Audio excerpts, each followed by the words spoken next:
Indonesia dan China menyepakati 12 poin kerjasama yang meliputi berbagai sektor, mulai dari ekonomi hingga kesehatan. Dalam pertemuan antara Presiden Prabowo Subianto dengan Perdana Menteri China Li Qiang, ada 4 nota kesepahaman yang ditandatangani kedua negara. Dan ada 8 poin kerjasama yang ditegaskan dalam pertemuan tersebut. Lantas seperti apa peluang dan tantangan dari kerjasama tersebut? Untuk membahasnya sudah bergabung bersama kami Direktur China Indonesia Des Celios, Muhammad Zulfikar Rahmat. Halo, selamat sore Mas Fikar.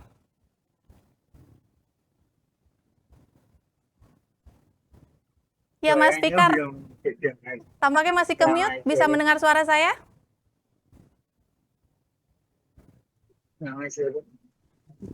Ya, Mas Fikar, ini tampaknya pada saat perang dagang mulai mereda begitu, China dan Indonesia justru semakin mesra ini. Ya, halo Mas Fikar? Anda bisa mendengar suara saya di studio? Bisa. Ya, baik. Sudah jelas ya suaranya? Mas Fikar, ini kan di tengah gencatan perang dagang, ini tampaknya hubungan Indonesia dan China justru makin mesra. Saking pentingnya ini hubungan bilateral antara kedua negara ini, bahkan Presiden Prabowo Subianto sempat berkelakar ini. Kalau misalnya bangsa Indonesia dites DNA-nya, kayaknya yang keluar justru genetik atau DNA China ini. Gimana analisis Anda?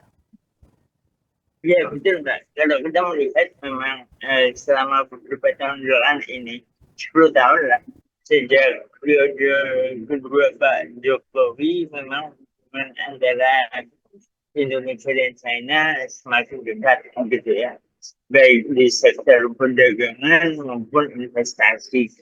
China merupakan mitra dagang nomor 1 Indonesia, dan kalau kita bicara investasi, China merupakan investor terbesar nomor 2 di Indonesia, sehingga memang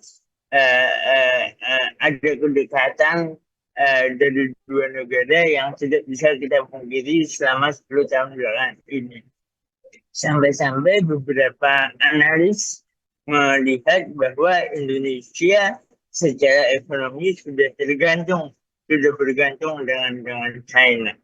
Dan di sisi lain, tidak hanya di sektor ekonomi, hubungannya sangat-sangat komprehensif. Baik itu di sektor politik, tadi kita lihat juga ada di sektor media massa, budaya, dan seterusnya. Sehingga statement Pak Prabowo itu menunjukkan bahwa memang hubungan Indonesia dan China selama 10 tahun belakangan ini sangat-sangat erat. Memang tampaknya juga beberapa kali dalam pidatonya Presiden Prabowo tampak terus mengapresiasi pemerintahan China begitu ya terkait investasinya di dalam negeri. Dan ini memang bukti nyatanya bahwa ada kereta cepat Indonesia-China dan juga sejumlah pembangunan lainnya yang tentunya ini merupakan investasi besar di Indonesia. Nah, apakah dengan investasi besar antara Indonesia dan China ini dan semakin dekatnya dan apresiasi yang diberikan oleh Presiden Prabowo sendiri, ini menunjukkan bahwa China memang Indonesia maksud saya, Indonesia memang terkesan akan mendukung China dalam perang dagang. Tentunya Indonesia akan bersifat pragmatis di sini ya, karena di tengah guncangan antara Amerika Serikat dan China, selama ini memang China cenderung lebih kuat, lebih stabil gitu. Sehingga tidak heran kalau Indonesia mencari alternatif dari Amerika Serikat, yaitu China gitu. Dan saya juga melihat bahwa dengan adanya perang dagang ini, hubungan Indonesia dengan China akan semakin kuat gitu. Dan tadi Mbak, kalau kita melihat 10 tahun belakangan ini hubungan China sudah kuat, dan dengan adanya perang dagang ini pastinya lebih terdorong untuk semakin kuat. Iya, Mas Fikar, ini kan penguatan hubungannya tampaknya semakin diperkuat lagi dengan penguatan nota kesepahaman yang kemarin ditandatangani begitu ya antara Gubernur Bank Indonesia bersama dengan Gubernur Bank Sentral China begitu yang sama-sama akan sepakat dagang dengan menggunakan mata uang lokal ini. Dengan otomatis ini kan Indonesia mendukung China yang selama ini gencar dengan dedolarisasinya. Apakah ini artinya memang inilah posisi Indonesia yang sesungguhnya, di mana selama ini kan Amerika sangat menentang dedolarisasi ini. Ini menunjukkan posisi Indonesia yang sesungguhnya. Saya belum melihat di situ karena pertama sebenarnya inisiasi untuk bekerja sama menggunakan mata uang lokal itu sudah kita mulai sejak tahun 2020. Sudah ada beberapa penandatanganan kerjasama terkait dengan penggunaan mata uang lokal antara Indonesia dan China dalam perdagangan. Tapi saya belum melihat ada langkah konkret yang diambil dua negara dalam proses penggunaan mata uang ini. Sehingga ini masih menjadi pertanyaan apakah ini hanya kerjasama yang simbolis ataukah benar-benar langkah untuk tadi mendukung adanya proses dedolarisasi. Karena isu atau diskusi terkait penggunaan mata uang lokal sudah terjadi selama beberapa tahun belakangan ini.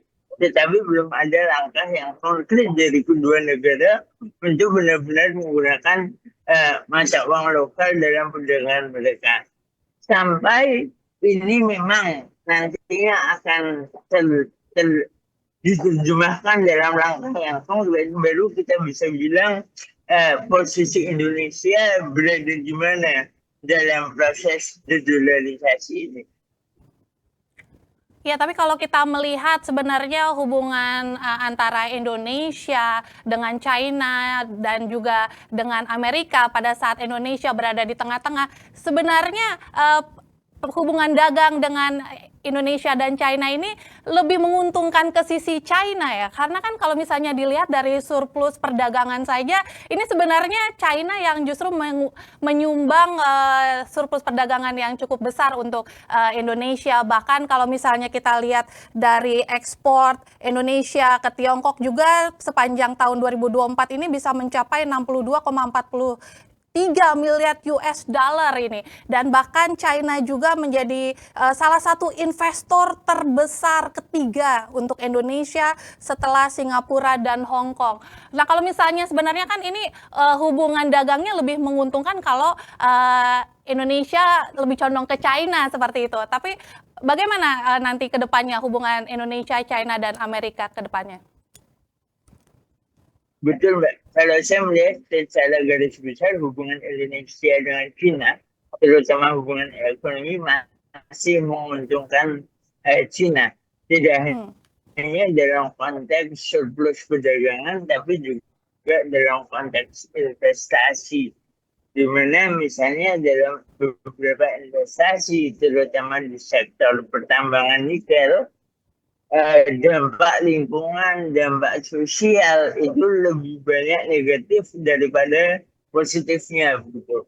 Sehingga memang kita melihat bahkan dalam investasi pun lebih banyak kerugian yang Indonesia dapatkan daripada keuntungan yang didapatkan. Kalau kita bicara misalnya soal pekerja, memang banyak yang melihat sejak investasi China mulai masif, pekerja China mulai masuk, dan memang ada sanggahan bahwa pekerja China ini hanya di posisi tertentu gitu. Tapi ketika kita melihat di lapangan, studi di lapangan, kita melihat juga pekerja China juga menempati posisi-posisi yang sebenarnya bisa diisi oleh warga negara Indonesia gitu. Sehingga muncul pertanyaan dalam investasi ini siapa yang lebih diuntungkan, Indonesia atau China? Dan kita lebih melihat dari dampak negatif yang dimunculkan penggunaan pekerja asing, kita melihat bahwa dampak yang positif belum banyak dirasakan oleh kita di Indonesia. Berarti secara dengan kata lain bahwa Anda menyebutkan bahwa sebenarnya hubungan dagang antara Indonesia dan China ini justru lebih banyak merugikan Indonesia seperti itu. Betul, betul, betul, betul, Berarti betul. Dan ya, ya ya, silakan dan Mas saya Ito. mau menambahkan bahwa di sini adalah PR-nya adalah pemerintah Indonesia eh, tidak semata-mata bahwa ini salah China. Orang selalu mengatakan bahwa oh ini salah China, China akan mendominasi dunia, mendominasi Indonesia. Tidak semata-mata gitu. Kalau kita belajar bagaimana investasi China diterapkan di negara lain, bentuk dan bagaimana investasi Cina ini diimplementasi itu tergantung dari pemerintah. Bagaimana pemerintah atau host country ini menerima investasi Cina. Nah, saya melihat bahwa belakangan ini atau beberapa tahun belakangan ini ketika investasi Cina semakin masif, pemerintah Indonesia belum bersikap tegas dalam melakukan investasi dengan China. Misal, oh ya, kita mau menerima investasi dari China, tapi tolong diperhatikan dampak lingkungan, penggunaan pekerja lokal dan semacamnya. Nah, ini belum tampak dari pemerintah Indonesia untuk melakukan proteksi dalam berhubungan ekonomi dengan China. Termasuk dengan kerjasama yang akan dilakukan saat ini. Karena ini cukup besar juga investasinya yang akan dilakukan oleh China ke Iya, depan betul, begitu.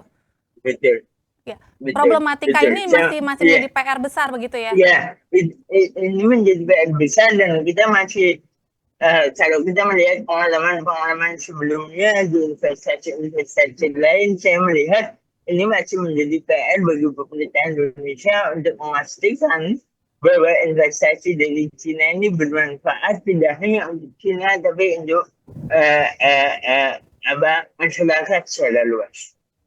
Baik. Kalau misalnya kita melihat hubungan secara politis seperti apa? Ini kan dalam statementnya juga Presiden Prabowo mengapresiasi bagaimana negara China juga mempunyai concern yang sama terhadap Palestina. Dan ini sangat-sangat berbanding terbalik dengan arah Presiden Trump yang justru mengecam negara-negara yang justru mendukung Palestina. Nah ini seperti apa? Kalau misalnya secara politis tampaknya sudah satu arah, sudah sefrekuensi ini berbeda dengan Amerika. Yeah. Betul. Kalau kita bicara hubungan politik antara Indonesia dan China berbeda ketika kita bicara dengan hubungan ekonomi.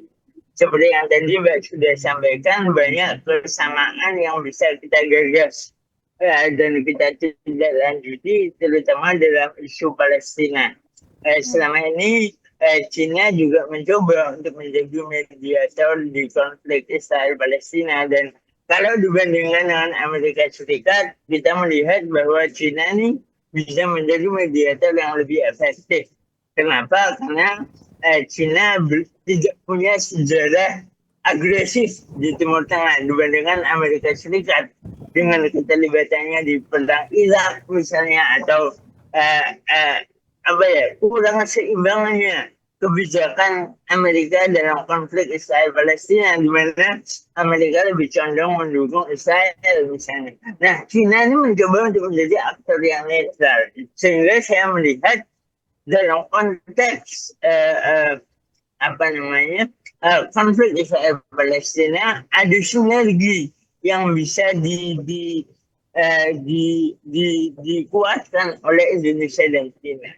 Namun kalau kita bicara hubungan politik yang lebih dekat dengan Indonesia adalah di sektor keamanan dan kemarin juga Prabowo menandatangani kerjasama antara Chinese Coast Guard dengan Bakamla begitu di sektor keamanan maritim. Namun masih menjadi pertanyaan kenapa di tengah kerjasama ini tidak dibahas isu-isu sensitif yang dimiliki oleh kedua negara, contohnya isu Laut Cina Selatan, di mana sering terdapat berita bahwa kapal Cina masuk ke perairan Indonesia gitu. Tapi sayang sekali dalam pertemuan kemarin tidak dibahas isu sensitif tersebut. Mungkin bisa jadi pemerintah Indonesia tidak mau merusak obrolan yang secara garis besar sudah positif gitu. Berarti maksud Anda dengan kata lain ini posisi Indonesia bekerja sama dengan China ini dalam posisi yang tidak win-win solution seperti itu, seperti seakan-akan bahwa Indonesia posisinya masih berada di bawah China begitu. Saya melihat karena ketergantungan ekonomi tadi ada sikap hati-hati yang diambil Indonesia dalam melakukan beberapa hal yang berkaitan dengan China, khususnya di Laut Cina Selatan misalnya. Indonesia cukup berhati-hati, sepertinya takut untuk merusak hubungan ekonomi yang kuat yang sudah terjalin selama ini. Kalau misalnya dari sisi politis maupun ekonomi atau hubungan dagang ini tampaknya Indonesia masih harus waspada begitu ya terhadap China. Cuman kalau misalnya kita melihat bagaimana kemarin 75 tahun hubungan diplomatik Indonesia dan China begitu meriahnya dirayakan. Nah, apakah ini akan bisa menjadi sorotan bagi Amerika Serikat yang dimana saat ini kita juga lagi menunggu jeda perang tarif begitu ya, dimana kita masih bernegosiasi dengan Amerika Serikat. Apakah itu nantinya akan menjadi sorotan tersendiri bagi Amerika? Intinya, saya melihat begitu karena Trump adalah presiden Amerika yang melihat bahwa challenge atau tantangan utama Amerika Serikat hari ini adalah China gitu. Sehingga dimanapun China mencoba untuk bergeliat, ini menjadi tantangan sendiri bagi Amerika Serikat. Dan saya melihat kedekatan Indonesia dengan China ini bisa menjadi dorongan bagi Amerika Serikat untuk terlibat lebih dalam di Indonesia maupun di kawasan ASEAN secara luas. Baik, tampaknya masih banyak yang harus kita cermati ke depannya. Bagaimana nantinya hubungan dagang antara ketiga negara tentunya harus menciptakan win-win solution seperti itu. Baik, terima kasih Mas Fikar untuk analisis Anda di Kabar Bursa hari ini. Sehat dan sukses selalu.